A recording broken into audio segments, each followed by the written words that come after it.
Assalamualaikum warahmatullahi wabarakatuh. Halo anak-anak kelas 2 semua yang hebat. Bagaimana kabarnya hari ini?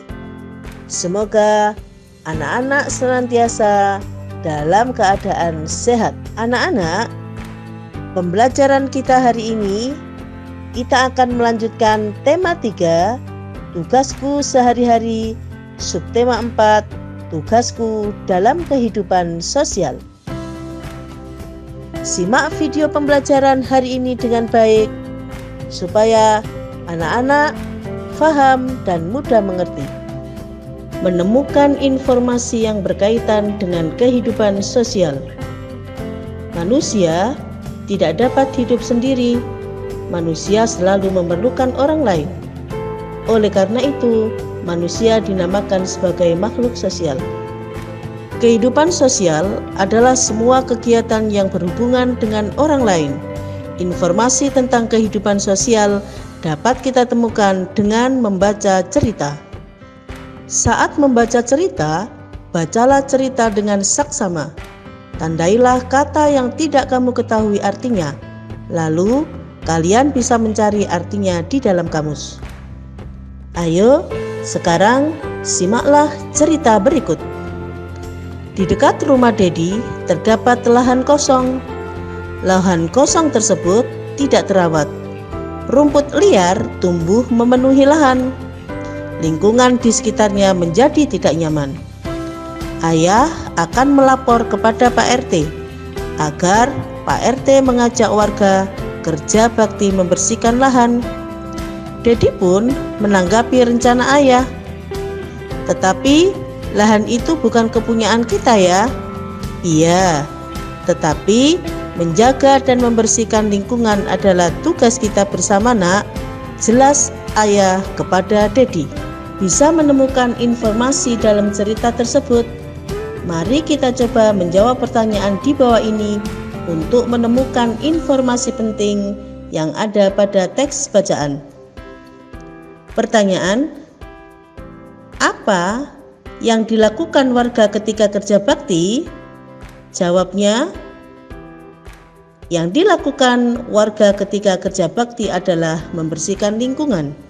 Berikutnya, kita akan menemukan persamaan kata yang berkaitan dengan kehidupan sosial. Banyak kata-kata yang berkaitan dengan kehidupan sosial. Kata-kata yang berbeda dapat memiliki arti yang sama. Kosakata berbeda yang memiliki arti yang sama disebut dengan sinonim. Coba mari kita perhatikan beberapa contoh sinonim dari kata-kata di bawah ini. Menolong, persamaan artinya adalah membantu. Kolaborasi, artinya sama dengan kerjasama. Kelompok, sinonimnya adalah tim. Ramah, sinonimnya adalah menyenangkan.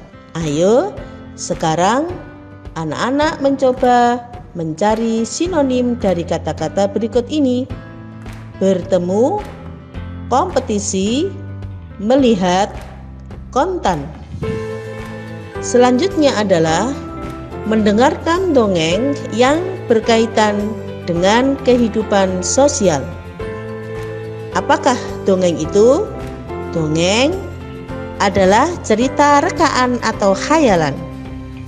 Cerita pada dongeng bersifat tidak nyata. Sikap baik dalam dongeng dapat kalian tiru, misalnya sikap kerjasama dan toleransi. Untuk memahami sebuah dongeng, kalian hendaknya mendengarkan dongeng dengan seksama.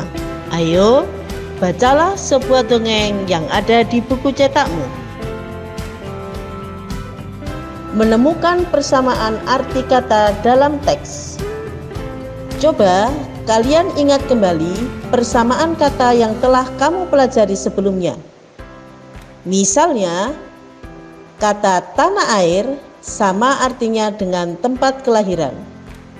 Kata bersatu sama artinya dengan berkumpul atau berkelompok. Kalian bisa mencari kosakata yang lain. Coba perhatikan contoh sinonim dari kata yang lain.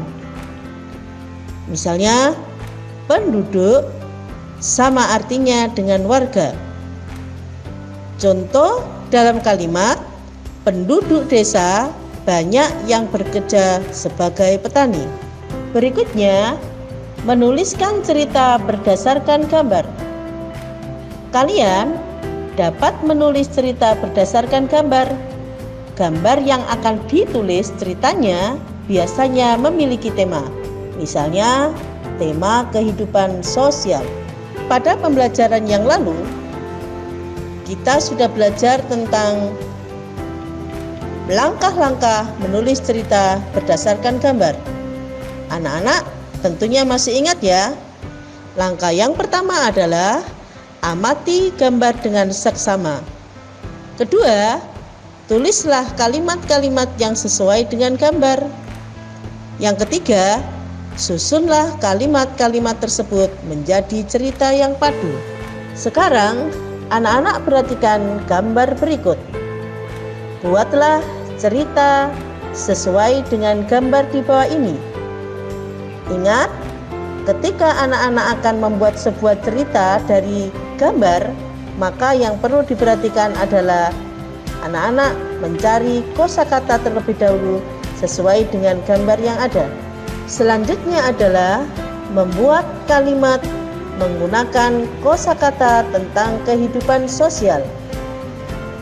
Anak-anak, kalian sudah mengetahui berbagai kosakata tentang kehidupan sosial. Dari kosakata tersebut, kalian dapat membuat kalimat. Apakah kalimat itu? Kalimat merupakan gabungan beberapa kosakata. Perhatikan contoh berikut. Kata menjenguk. Kita akan membuat sebuah kalimat dari kata menjenguk. Salsa menjenguk Rania yang sedang sakit. Contoh yang kedua, kata teman. Bisa kita buat kalimat yaitu Doni mempunyai banyak teman di sekolah. Oke, anak-anak kelas 2 yang hebat semua. Semoga materi yang Bu Guru sampaikan hari ini anak-anak paham dan mengerti ya. Selanjutnya, tugas anak-anak hari ini adalah membuat kalimat dari kata-kata yang ada. Terima kasih Bu Guru sampaikan. Semoga anak-anak senantiasa sehat dan tetap semangat dalam belajar. Bu Guru akhiri, Assalamualaikum warahmatullahi wabarakatuh.